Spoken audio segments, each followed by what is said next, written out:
This video will show you how to move your compressor out of the way without opening any of the system. This video is not for servicing or replacing the compressor. Do not open any of the AC lines. It is dangerous and illegal. You will need to remove several components to move the compressor. This image shows the airbox already removed.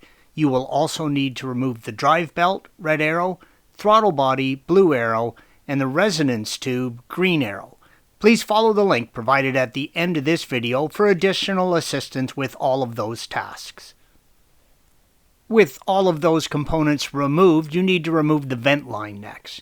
Use a T10 torque and an extension to remove the screw that holds the vent line to the oil filter housing. Squeeze the tabs on the crankcase vent line and pull it from the ventilation cover on the engine, red arrow.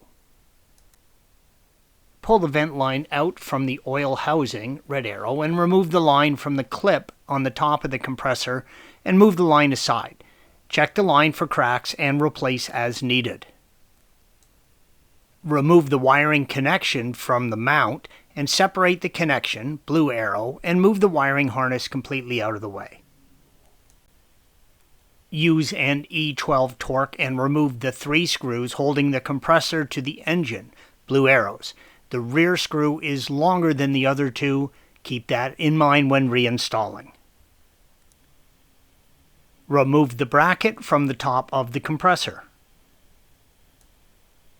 Now place a towel down on the rear ledge and carefully move the compressor to the ledge, red arrow. Installation is the reverse of removal. Torque the compressor to crankcase screws to 23 Newton meters or 17 foot-pounds and the oil vent line to oil filter housing to 10 Newton meters or 7.5 foot-pounds. Thanks for watching. Be sure to subscribe to our channel and check out another video in this series.